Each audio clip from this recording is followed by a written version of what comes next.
The things my mother did to ruin my relationship, but ended up ruining our relationship instead. There are moments in life that make you question everything you thought you knew about family.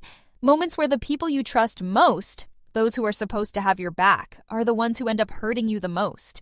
For me, that moment came when my mother tried to ruin my relationship. But, in the end, she didn't just ruin my relationship with my boyfriend, she ruined her relationship with me instead. Let me take you back. I've been with my boyfriend for a few years now. We've had our ups and downs, like any couple, but we've always worked through them. I've always believed that if you're in a relationship with someone you truly care about, you fight for it. But there was one person who didn't seem to believe that. My mom. I've always had a close relationship with my mother. She was the one I went to when things were tough. She gave me advice, comforted me when I needed it, and made me feel safe. She was my rock. I loved her, and I trusted her more than anyone else. But something started shifting when my boyfriend and I got more serious. At first, it was subtle, just little comments here and there. She'd say things like, "Are you sure he's really the one for you?" Or, "I don't know, he doesn't really seem to understand you the way I do." I thought maybe I was just being sensitive. It was just my mom looking out for me, right?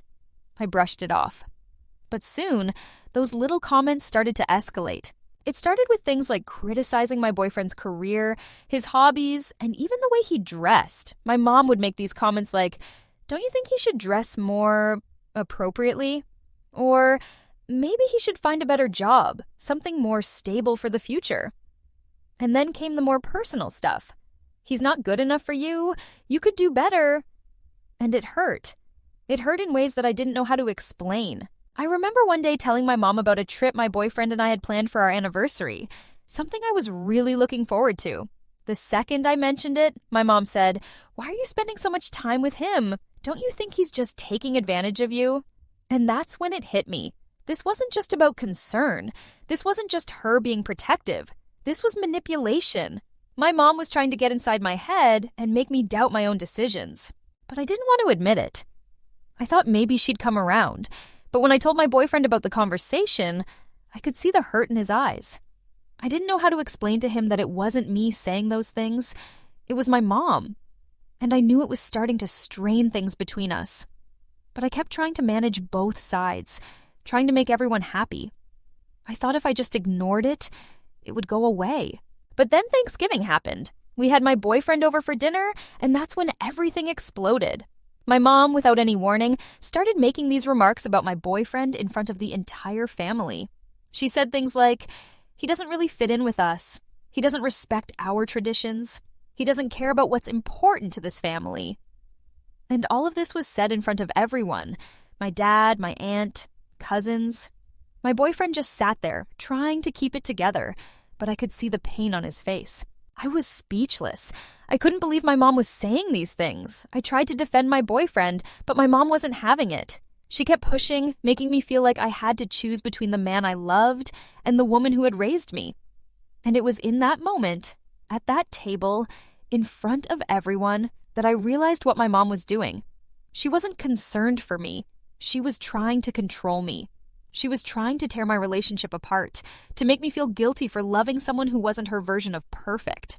After that night, things got worse. My mom completely shut me out. She refused to talk to me. She didn't respond to my calls or messages.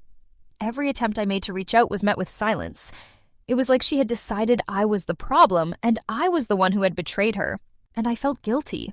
I really did. I kept asking myself if I had made the right decision. Was I being selfish? Was I throwing away my relationship with my mom for a relationship with my boyfriend? I spent weeks feeling torn, wondering if I had chosen wrong, but then I looked at my boyfriend and I realized that he had never once asked me to choose. He never told me to pick between him and my mom. He just wanted me to be happy. But I couldn't keep ignoring the fact that my mom was trying to destroy something beautiful. She was trying to make me feel like I didn't deserve happiness. And I wasn't going to let that happen. So I made a decision. I chose my boyfriend. And yes, it hurt. It hurt to tell my mom that I couldn't keep putting up with her toxic behavior. It hurt to know that our relationship would never be the same again. But I couldn't let my mom dictate my life, especially when she was actively trying to tear me down. I couldn't let her make me feel like my love for someone was wrong. I haven't spoken to my mom in months. And you know what? It's been hard. I think about her every day, and I wonder if I made the right choice. But then I remember what she did. I remember how she tried to control my relationship, how she tried to manipulate me into believing I didn't deserve to be happy with my boyfriend. And I realize I made the right decision. Maybe my mom will come around one day. Maybe she'll realize that I wasn't trying to replace her, that I was just trying to live my life. But for now, I'm at peace with my choice. I'm living my life on my terms with the person who makes me happy. And maybe, just maybe, this is a lesson I needed to learn. That sometimes family isn't about unconditional love, it's about respect. And that respect